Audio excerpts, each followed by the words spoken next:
안녕하십니까? 하나님 안에서 평안하십니까? 네, 모두 평안하시기를 하나님 이름으로 축원합니다. 3주째 된 것 같습니다. 대학에 와서 대학 생활을 하는지, 떠난 지 오랫동안 캠퍼스로 오지 않다가 대학에 와보니까 정말 많은 것들이 바뀌어 있습니다. 제가 대학교에 와서 가장 큰 감동을 받은 게 하나 있습니다. 그게 뭐겠습니까? 살아 숨쉰다는 것입니다. 이 교회가 살아 숨쉰다는 것입니다. 아이들이 바글바글합니다.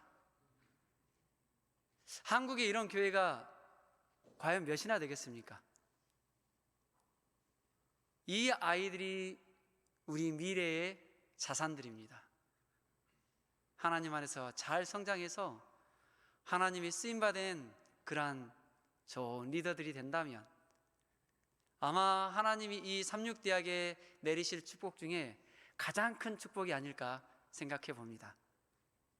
그리고 제가 이곳 대학에서 어린이부를 맡아서 이끌게 되었는데요, 이번 신입 온 목회자 중에 김동희 목사님을 빼고 제가 두 번째로 나이가 많은 것 같습니다.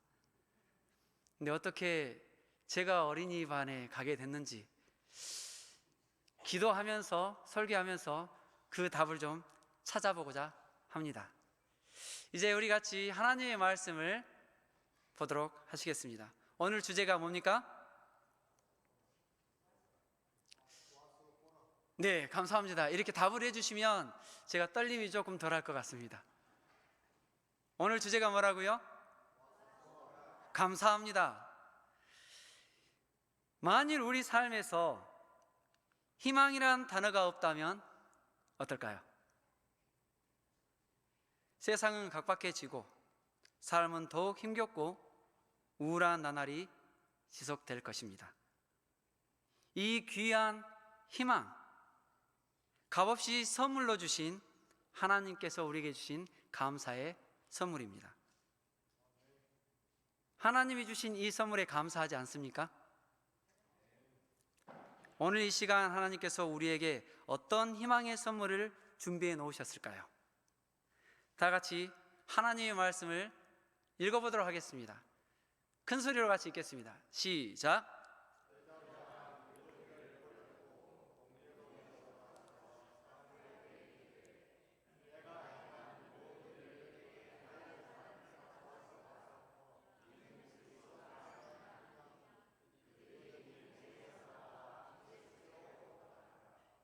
와서 보라. 도대체 이 여인은 무엇을 보기를 원했던 것일까요? 오셔서 보실 준비가 되셨습니까? 그러면 지금부터 하나님께서 여러분을 왜 이곳에 초청하셨고 이 사마리아 여인을 통해서 도대체 우리가 무엇을 보기를 원하시는지 한번 찾아가 보도록 하겠습니다.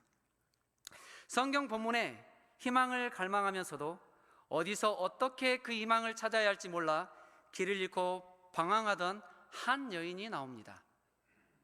여러분은 왜 그녀가 사람들로부터 외면받고 함께할 친구도 없이 아무도 나가지 않은 시간에 홀로 물동이를 이고 나가야 했는지 이 여인의 기구한 사연을 잘 알고 계십니다. 그리고 사랑의 하나님, 희망의 주님께서 이 한 여인을 위해 친히 그 여인 곁으로 다가가셨던 이유도 잘 알고 계실 것입니다. 혹 성도님들 중 희망이 보이지 않아 힘들어하신 분이 이 자리에 계신다면 감사하시기 바랍니다. 야곱의 우물에서 세상에서 희망을 잃고 물을 깃고 있던 여인을 찾아가셨던 그 예수님께서 이 시간 저와 여러분에게 찾아오셔서 똑같은 위로와 희망의 말씀을 주실 것입니다.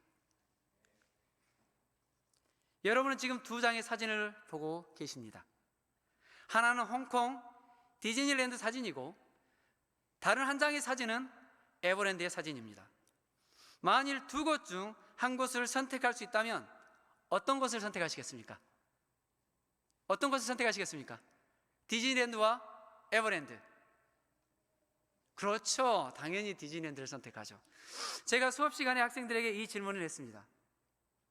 모든 학생이 한 명도 빠짐없이 선택한 곳 디즈니랜드. 그런데 정작 홍콩 사람들이 한국에 와서 에버랜드를 방문하면요, 입이 딱 벌어진다고 합니다. 규모와 스케일이 홍콩 디즈니랜드를 압도하는 에버랜드에 깜짝 놀란답니다. 그런데 왜 사람들은 에버랜드보다 디즈니랜드에 더 선호를 할까요? 여러 가지 이유가 있겠지만 한 가지 큰 차이 때문입니다. 그것은 에버랜드에는 없지만 디즈니랜드에 있는 이것 때문입니다. 그것이 뭘까요? 바로 미키마우스와 도널드 덕입니다. 이게 무슨 말인가 싶으실 거예요. 다시 말하면 스토리가 있고 없고의 차이입니다. 규모가 아무리 크고 웅장하고 화려해 보여도 그것에 무엇이 없으면, 스토리가 없으면 사람들은 쉽게 잊고 찾아가지 않습니다. 사람들 내리에는 어려서부터 보아왔던 미키마우스와 도널드 덕과 같은 디즈니에 대한 환상과 스토리가 각인되어 있습니다. 그래서 자신도 모르게 디즈니랜드를 선호하게 되는 것입니다. 이렇듯 사람들은 스토리에 감동하고 반응합니다.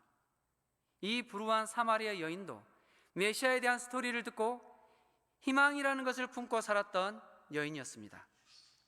다 같이 읽어보시겠습니다. 시작.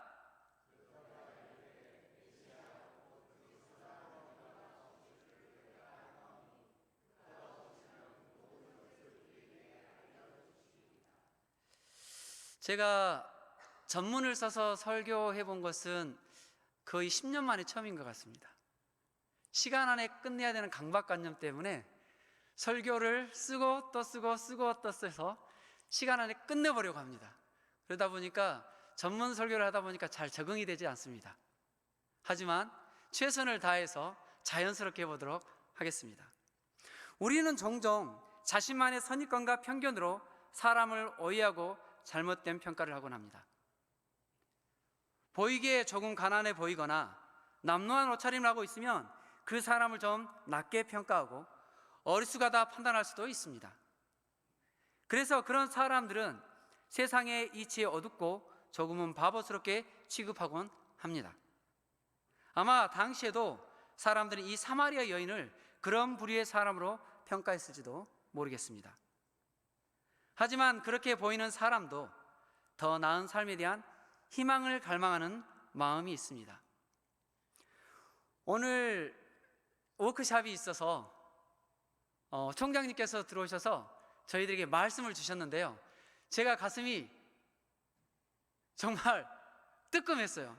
어떡하나, 제가 설교를 준비한 말씀인데 총장님이 오셔서 저희에게 이 말씀으로 용기를 주시더라고요. 설교 어떻게 하지? 예, 똑같은 말씀이지만 하나님은 거기에 또 다른 은혜로 저희들에게 용기를 주시고 희망을 주시리라 믿습니다. 대만 사룩교회 뒤에 사모님이 계시는데 저의 선임 사모님이 앉아 계십니다. 저에게는 영원히 잊을 수 없고 생각만 해도 참 행복해지는 곳입니다. 저보다 먼저 두 분의 선임 목사님들에게 제자 훈련과 다양한 성경 교수법을 통해 체계적으로 신앙교육을 받은 잘 준비된 교인들이 있었습니다. 대만은 한국교회와 참 다른 특성을 하나 가지고 있습니다. 한국교회는 나가라게도 나가지 않는 사람들이 있습니다. 아무리 싸워도 그 교회 안에서 죽을 둥살둥 남아 있습니다. 근데 대만은 오늘 싸우면 다음 주 안식일에 일요일교회에서 보입니다. 그리고 그 일요일교회에서 싸우면 그 다음 주에는 천주교회가 있습니다. 돌고 돌아서 다시 2달 지나 있으면 우리 제7 안식일 예수님께에 와서 앉아 있습니다. 이건 뭘 뜻할까요? 신앙의 줏대가 없다는 것입니다. 신앙의 뿌리가 없고 신앙의 줏대가 없으니까 내 마음에 조금만 들지 않으면 어떻게 해요? 교회 투어를 다녀요. 근데 제가 사롯교회 가서 깜짝 놀랐습니다. 사롯교인들은 다 줏대가 있는 교인들이에요.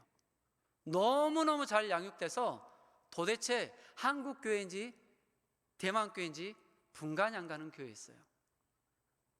거기에 술란이라는 한 자매가 있었습니다. 이 자매는 안식일을 성실하게 지키고 교회에 무슨 일이 있으면 그 누구보다 적극적으로 교회 봉사에 힘쓰는 자매였습니다.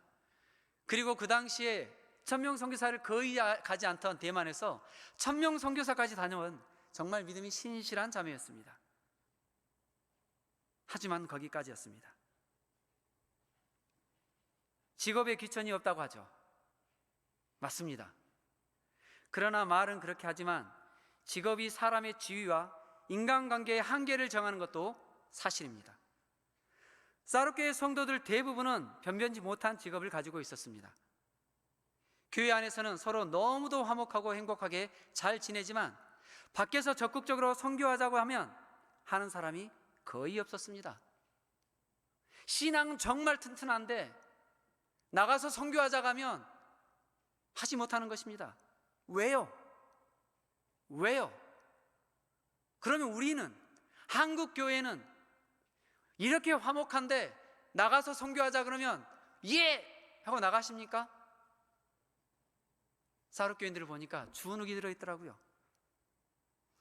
변변치 못한 직업을 가진 내가 감히 누구에게 전도를 할 수 있겠어라는 고정관념과 편견으로 자기도 모르게 움츠러드는 신앙을 하고 있었습니다.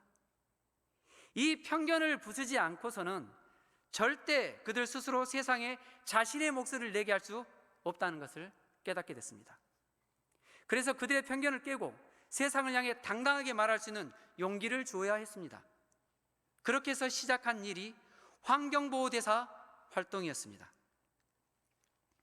No plastic, let's do it now 하며 하나님께서 우리에게 주신 아름다운 천연계를 지키는 청지기가 되어야 한다고 외쳤습니다.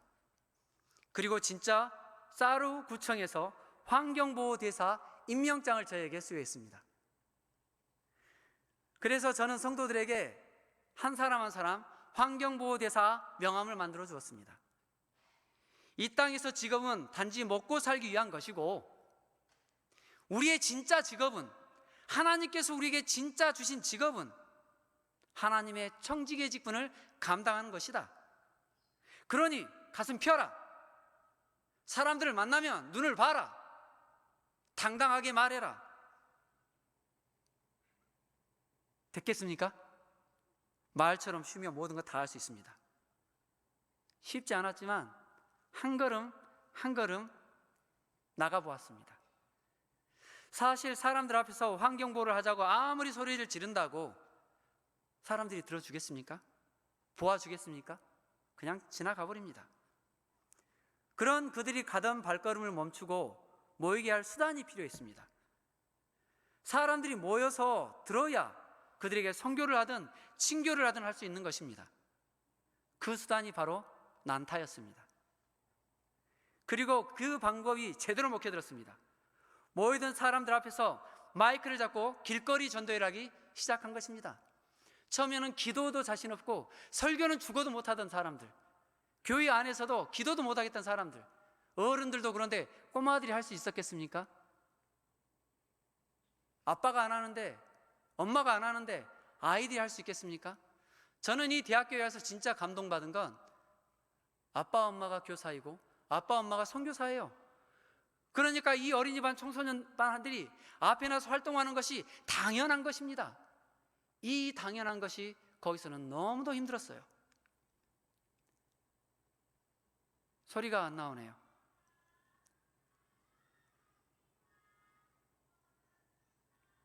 소리가 들리시나요? 죄송합니다. 음향을 아까 체크했는데 음향이 지금 안 나오네요.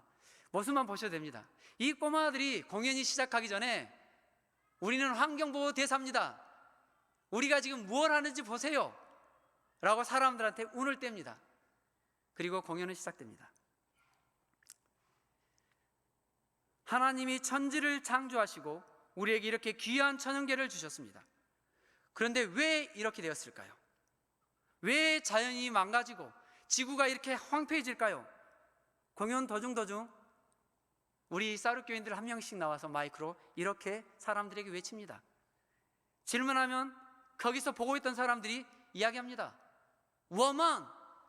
왜 지구가 이렇게 됐냐고 물으면 워먼! 그래요. 워먼이 뭐예요? 우리가 다 알고 있어요. 우리의 욕심 때문에 이 지구가 이렇게 됐다는 거 다 알고 있어요. 처음에는 주눅이 들어 사람들 앞에 서지도 못했던 교인들이 변하기 시작했습니다. 선교는 뭔가 대단한 사람이 하는 거라고 생각하던 사람들이 너도 나도 즐겁게 선교활동에 참여하게 되었습니다. 그리고 놀라운 일이 일어났습니다.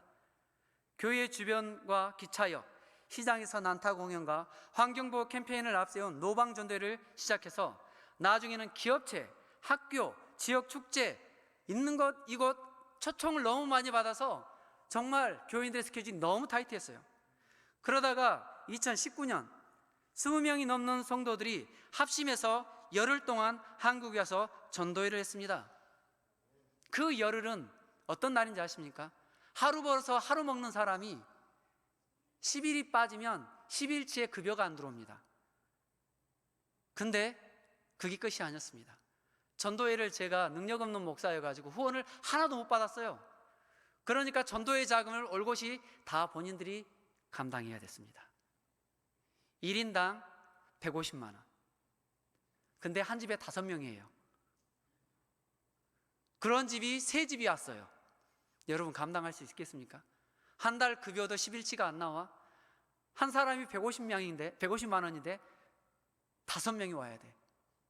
쉽게 관광도 아니고 전도회인데. 삼육고등학교, 삼육대학교, 서울역, 인사동 여러 곳에서 공연하면서 하나님의 사랑을 외쳤습니다. 같은 해 7월에는 대만 선교 역사 최초로 일주일 동안 전 교인이 대만 순회 공연을 하면서 순회 전도회를 했습니다. 한국 갔다 온 지 2달 만에. 대만 전역의 재림교회를 찾아가서 낮에는 캠페인을 하고 밤에는 전도회를 하고, 코로나 시기 잠시 주춤하긴 했지만 2021년 한 달에 한 번씩 교회 자체적으로 찾아가는 전도회를 했습니다. 교인들이 금요일이면 다 같이 차를 가지고 교회로 옵니다. 1박 2일, 2박 3일 모든 교인들이 차에 온 가족을 태우고 북을 싣고 배추를 싣고 산속으로 들어갑니다. 차를 타고 7시간 거리, 8시간 거리를 달려서 교인들이 교회를 방문합니다. 가서 한국교실, 김치교실, 난타 공연, 정말 반응은 뜨거웠습니다. 기억나는 교회가 하나 있습니다. 나마샤라는 아주 깊은 산속에 있는 교회입니다. 그 교회는 일요일 교인이 거의 500명이에요. 근데 그 일요일 교회 바로 맞은편에 한 20명 정도 되는 재림교회가 하나 있었습니다. 그곳에서 그 일요일 교회 농구장을 저희가 빌렸어요. 그래서 거기에 주민들을 초청했습니다. 사람들이 너무 많이 모였어요. 정말 멋있는 시간이 진행됐습니다. 모든 전도회가 끝나고 마지막 날 돌아오는데 그 나마샤 장로님이 오셔서 이렇게 말씀하십니다. 자신이 평생 동안 재림기별을 받아서 이 교회에 나왔는데 전도하는 것이 너무 힘들었다. 매번 주눅 들고 움츠러들어서 동네 사람들한테 교회 오라는 말하기가 너무너무 힘들었다. 하지만 사르교회에 와서 함께 전도회를 해주면서 내가 자신감이 생겼다. 나의 편견이 깨졌다. 우리 제7일 안식일 예수 재림교회는 절대 외로운 작은 교회가 아니라 세계적인 교회라는 것을 내가 이번에 깨닫게 됐다. 이런 눈물을 훔치시는 그 장로님을 보면서 우리 교인들이 희망이 생기고 불이 붙기 시작했습니다. 야곱의 우물가에서 한 여인의 편견과 가치관이 깨지고 바뀌었습니다. 사람들에게 손가락질 당하고 욕만 먹던 불쌍한 여인도 메시아에 대해서 듣고 알고 있었습니다. 그녀도 다른 사람들처럼 메시아를 만나기를 갈구했습니다. 아니, 어쩌면 그 누구보다도 더 절박하게 메시아를 만나기를 희망하고 기다렸을지도 모르겠습니다. 왜 내 인생은 이렇게 기구한지 묻고 싶었을 것입니다. 그 누구도 자신의 처지를 이해해 주는 이가 없고 답답한 마음이 들어 이야기를 하려 했지만 들어주는 사람이 단 한 명도 없었습니다. 이 불쌍한 이 사마리아 여인은 자신의 모든 것을 알게 해주실 그 메시아를 사모하고 기다렸습니다. 하지만 그녀가 알고 있던 메시아는 가짜 메시아였습니다. 선입견과 편견으로 가득 차 있던 그녀는 정작 자신의 눈앞에 친히 찾아오신 메시아를 알아보지 못한 것입니다. 그런 그녀에게 예수님께서 영원히 목마르지 않을 샘물과 그녀의 5 남편에 대해 이야기할 때 그 순간 그녀가 지금껏 가지고 있었던 편견과 선입견이 완전히 깨지고 바뀌게 되었습니다. 그녀에게 예수님께서 요한복음 4장 26절 이렇게 말씀하십니다. 다 같이 예수님의 말씀을 하시겠습니다. 시작.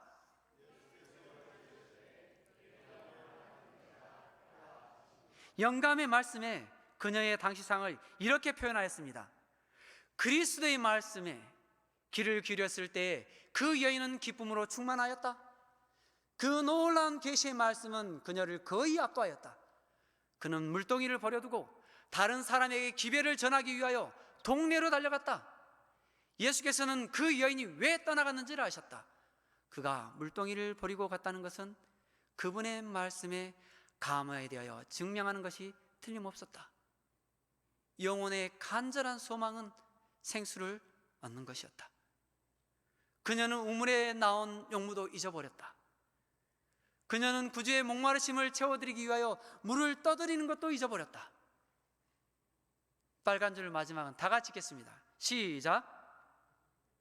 그녀는 마음에 시작.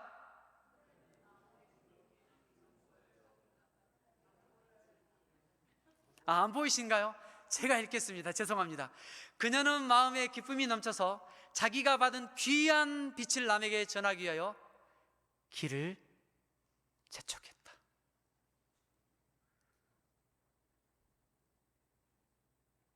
예수님을 만나고 이 여인의 삶 자체가, 삶의 자세가 바뀌었습니다.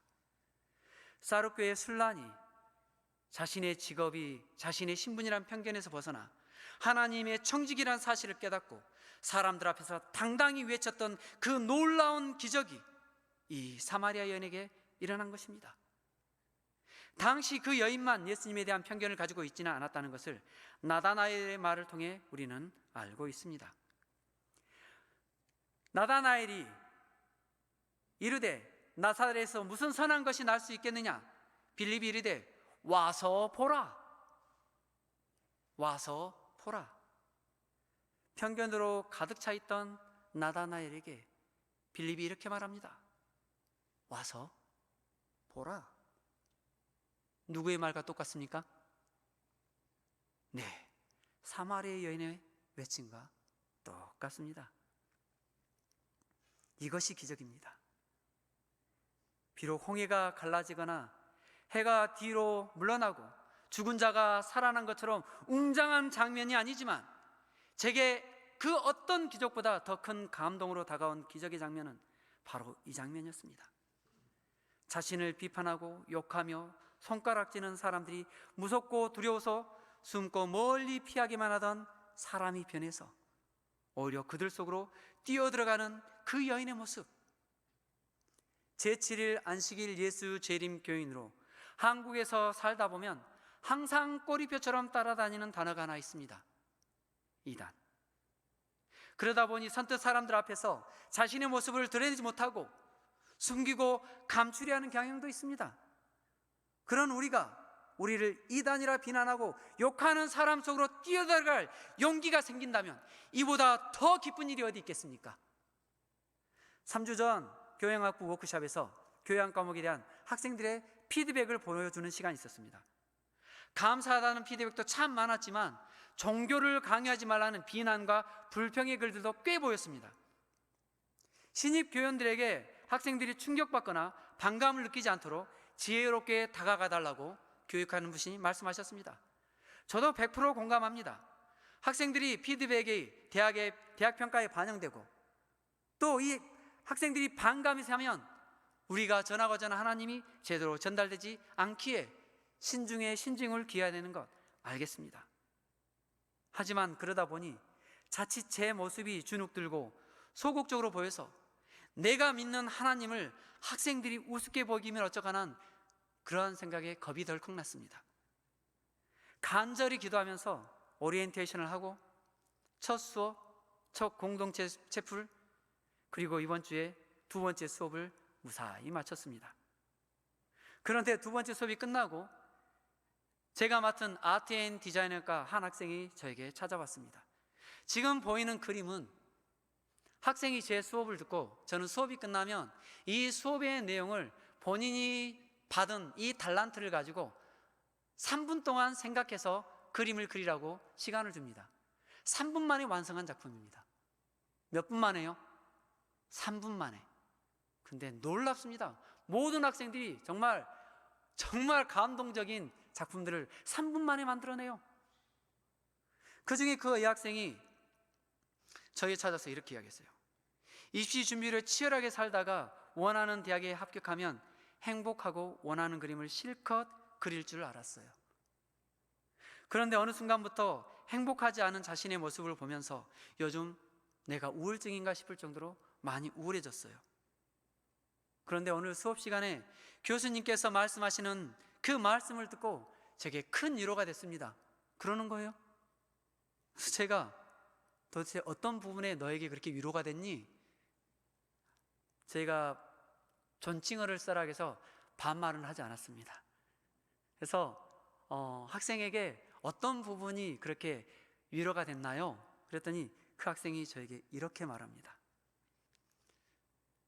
아리스토텔레스의 행복론을 이야기하면서 쭉 풀다가 뒤에 제가 성경절 하나를 이야기했는데 그 친구가 그 성경절에 감동을 받았나 봐요. 성경에서 말하는 도가 10계명인데 그 10계명을 함축하면 2계명이고 그 중에 내 이웃을 내 몸처럼 사랑하라는 말씀을 하시면서 행복하기 위해서는 자신을 먼저 사랑할 줄 알아야 다른 사람도 사랑할 수 있다는 말씀에 잃어버렸던 자신을 다시 찾을 수 있어서 용기와 위로가 됐습니다 라고 그 학생이 저에게 말하는 거예요. 이 학생의 고백이 오히려 저에게 큰 용기와 위로가 되었습니다.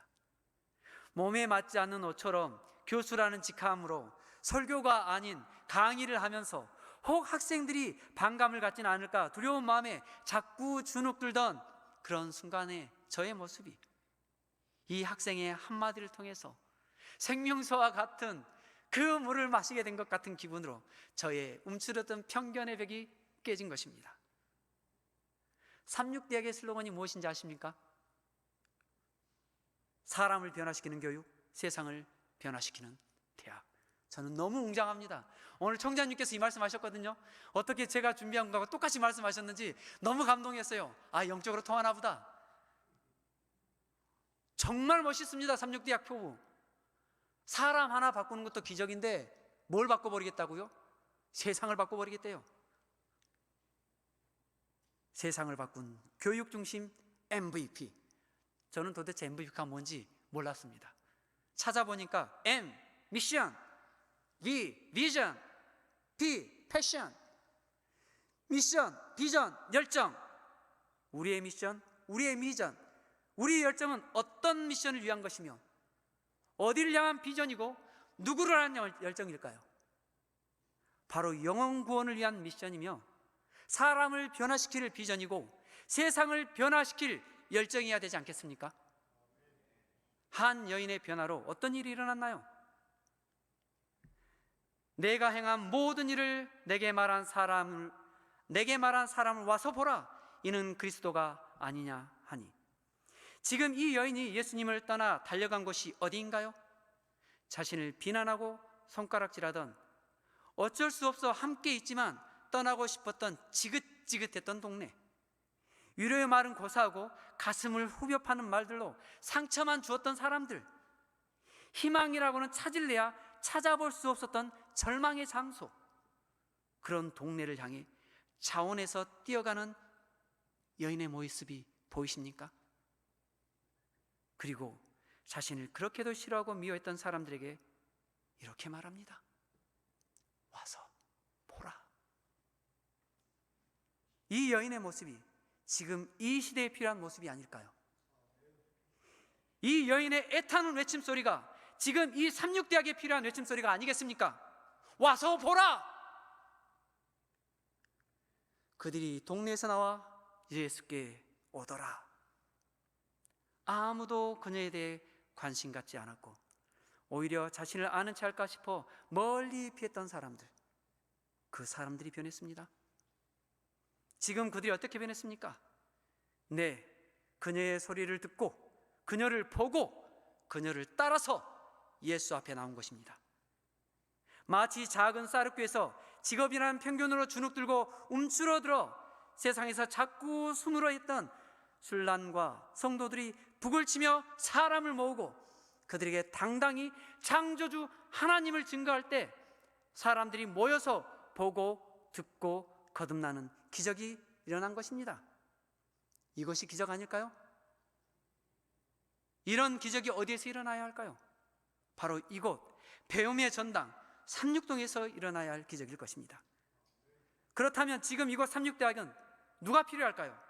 네, 바로 외치는 자, 와서 보라고 뜨거운 열정으로 달려가는 사마리아 여인이 이곳에 필요하지 않겠습니까? 그러면 누가 사마리아 여인이 되어야 하겠습니까? 갑작스럽게 삼육대학으로 발령이 나고 모든 것이 너무 순식간에 결정되어서 무엇을 어디서부터 어떻게 해야 할지 모르는 저에게 하나님께서 이 말씀을 준비하는데 이렇게 말씀하셨습니다. 진수야, 네가 바로 저 사마리아 여인이다. 아멘입니다. 저는 이 부르심에 순종하려 합니다. 제가 이곳에 있을 날이 얼마일지는 모르겠습니다. 주님께서 말씀하시니 순종하여 이 시대에 외치는 자, 이곳 삼육동에 외치는 사마리아 여인이 되어보려 합니다. 해보지도 않고 지레 짐작해서 학생들이 듣지 않고 비난하고 불평만 가득할 거란 편견을 깨뜨리고 그들 속으로 달려가며 외치는 자의 사명을 감당해보고자 합니다. 그리하여 영적 갈증으로 목말라 하는 이들에게 희망의 소리가 되어 그들의 마음 문을 열고 주님 앞으로 나아오도록 사명을 다하는 전달자가 되어보도록 하나님께 간절히 기도해 보겠습니다. 그 여자에게 말하되 이제 우리가 믿는 것은 내 말로 인함이 아니니 이는 우리가 친히 듣고 그가 참으로 세상의 구주신 줄 알미라 하였더라. 감동이지 않습니까? 다 같이 다 한번 읽어보시겠습니다. 큰 소리로 읽어보시겠습니다. 시작!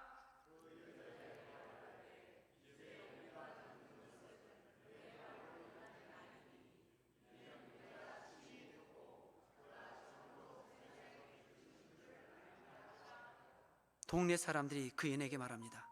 이제 우리가 믿는 것은 너의 말로 인함이 아니라 우리가 친히 우리 귀로 듣고 보았고 깨달았기에 믿는다고 말합니다. 그 동네 사람들의 고백이 이곳 삼육동 학생들의 고백이 되기를 간절히 기도합니다. 그리고 학생들이 저에게 이렇게 고백했으면 좋겠습니다. 교수님, 아니 목사님, 이제 저희들이 믿는 것은 목사님의 말로 인함이 아니요 우리가 친히 우리의 귀로 듣고 우리의 눈으로 보고 마음으로 믿어 깨달았기에 하나님을 믿습니다.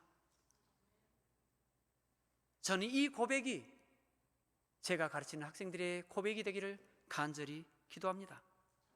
사랑하는 대학교의 성도님들, 예수님께서 야곱의 우물에서 찾으셨던 그 사마리아의 여인을 지금도 찾고 계십니다. 그 예수님께서 희망 없이 갈증으로 목말라 죽어가는 영혼들에게 생명수를 가지고 나갈 이 시대의 사마리아 여인을 찾고 계십니다. 누가 그 사마리아 여인이 되어야 하겠습니까? 오늘 이 부르심의 초청을 듣고 계시는 저와 여러분 모두가 그 사명자가 되시기를 간절히 기도합니다. 그리하여 여러분 동네에서 똑같은 기적들이 들불처럼 일어나기를 간절히 소망합니다. 이것이 우리의 희망이요 우리의 기도가 되기를 간절히 바라면서 말씀을 마치도록 하겠습니다. 감사합니다.